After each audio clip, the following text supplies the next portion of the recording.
Hello, welcome to Update Friday. Thursday.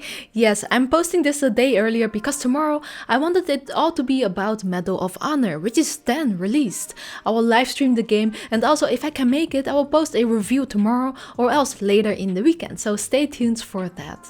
But today, let's talk about the latest VR news and highlights of the last 2 weeks. I'm your host Cass, and I'm going to tell you about a newly announced VR headset that offers human eye resolution, an XR headset with pass-through technology that is so good that you almost cannot tell the difference between real and virtual objects. Also, Facebook has been sued by the FTC, which may be good news for the VR industry, and I got so much more to tell, so join me for this Update Friday right after a message from today's video sponsor.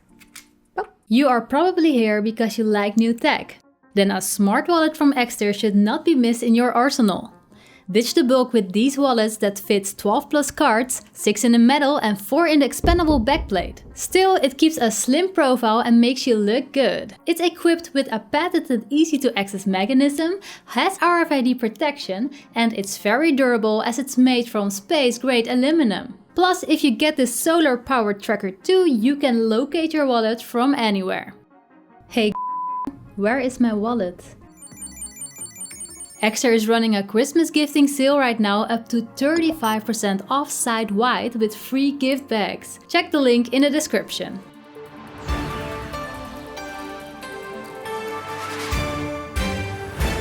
First of all, happy Cyberpunk launch day! I just got the PlayStation disc version delivered and I'm going to play over the weekend and I'm super excited about it. But I'm curious, did you get the game as well? Let me know in the comments. But now, let's kick off with something epic. At least I think it is, but it also makes me a little sad. Let me tell you why. In February 2021, the Universal Studios in Japan is opening the world's first Super Nintendo themed area, and it looks so cool. This world includes a Mario Kart ride that makes use of AR headsets, amongst other, and I quote, world-leading technologies like projection mapping, screen projection video, and special effects such as steam.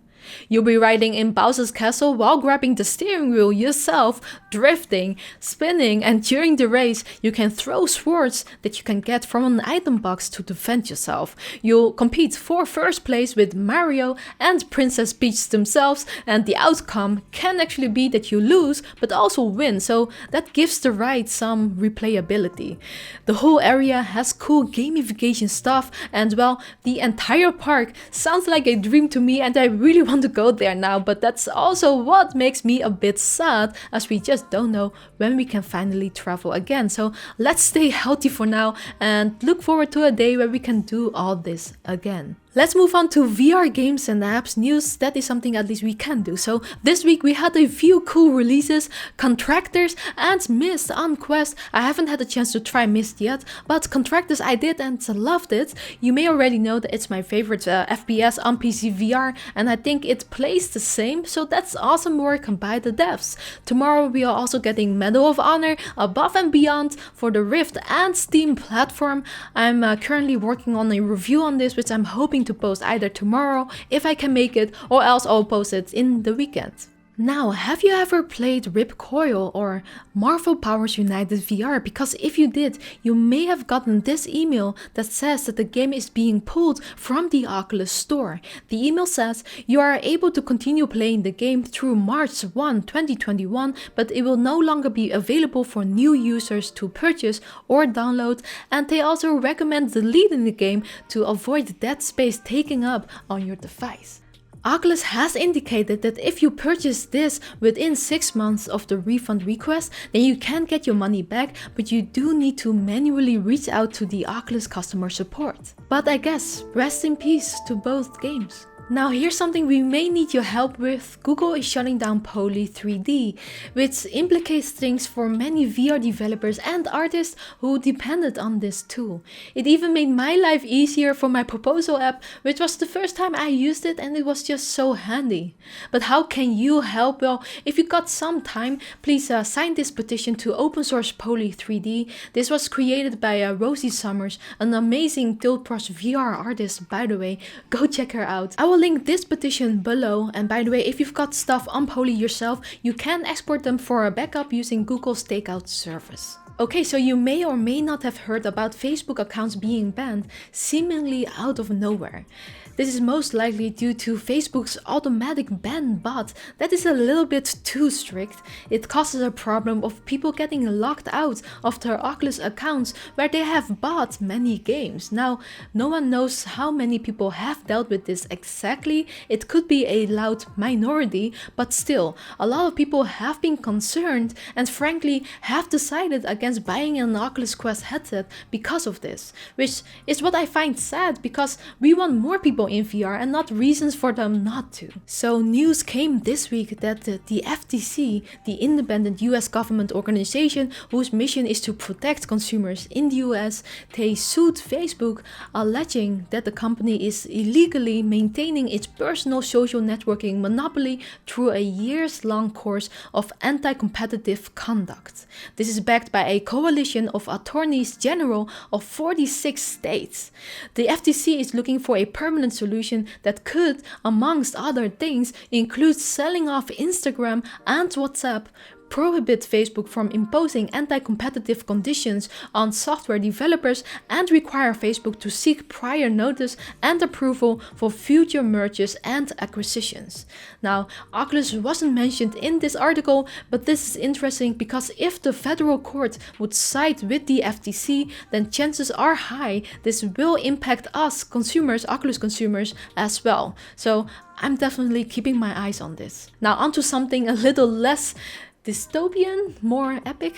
Varjo announced 2 new high-end VR and XR headsets last week with again quite some impressive specs. This is the Varjo VR3 and XR3. Varjo is a company that develops VR and XR hardware and software mainly for industrial use, and yes, that does mean that it is expensive, but again, I think it's cool to look at the specs of enterprise headsets like these to see what the future may hold for us. Both headsets have an interesting full-frame bionic display with a variable resolution lens that achieves maximum performance in the center and gradually degrades towards the edges. Here's an image to clarify things better. Here, at the center, there's the human eye resolution area. This focus area is 70 pixels per degree, ppd. Resolution-wise, this is 1920 x 1920 per eye. The peripheral area at over 30 ppd has 2880 x 2720 pixels per eye. Varjo claims this is the only VR with human eye resolution across the most expansive field of view, 115 degrees horizontal.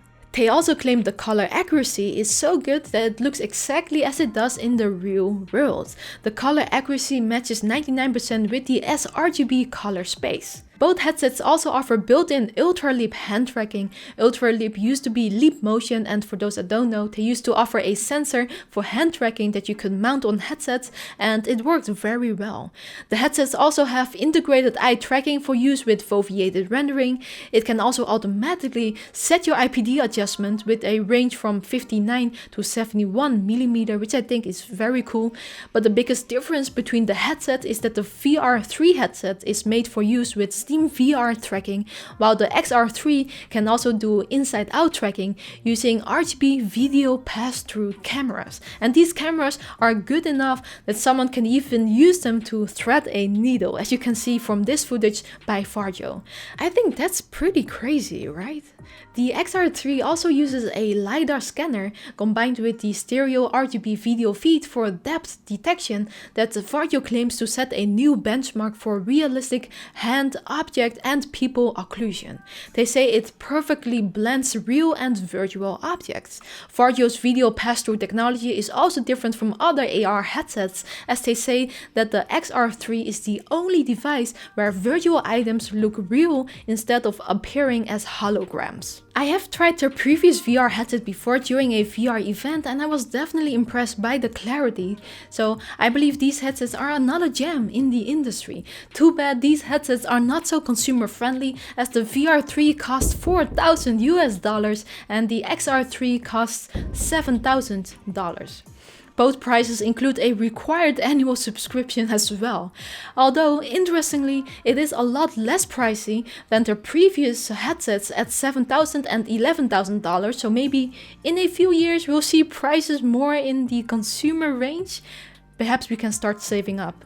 But that brings us to the last piece of hardware news of the day. NVIDIA released another GPU that we probably cannot get as it's out of stock. But still, the Geforce RTX 3060 Ti has been released on December 2nd, which the company claims to be faster than the $700 RTX 2080 Super. The 3060 Ti is sold starting at $399. I'm curious, were you one of the lucky ones who got their hands on an NVIDIA 30 series GPU? If so, which one? Let me know below. And now, upcoming VR games. Crunch Element is a procedurally generated game with compounds that are made to be destroyed using explosive gadgets and tactical weaponry, which you can do with up to 4 players in co-op. The game is releasing on December 19 on Steam VR and it looks like a blast, pun intended. A Rogue Escape is an escape room kind of game where you attempt to hijack a giant mech to flee a hostile alien steampunk planet. The catch is that you don't know how to pilot this machine, so you will need to puzzle and find out how. This is a reimagined version of the flat game Naughty Crawl. Wait, Naughty Crawl? Did I pronounce that right? The game is going to launch on the Oculus Store for PC and Steam VR in 2021. If you want to try it out beforehand, you can sign up for the game's closed beta, which I will link below. Resolution Games, the devs of Blast Down and Cookout, have announced another game, this time a turn-based RPG dungeon crawler called Demio. It's a co-op multiplayer game too, and VR players will get to explore dungeons and a monster-infested underworld. Not much info has been given yet, but the description already got me pretty excited to hear more about this game in 2021. And that's it for today. Don't forget to join our live streams every Friday to talk about these topics or just to hang out. Tomorrow we'll be live streaming Medal of Honor, and I will also post my Medal of Honor video either tomorrow or this weekend. I hope to see you then. Stay safe, and a special thanks go to all our champions, especially these patrons down below. And as always, VR on!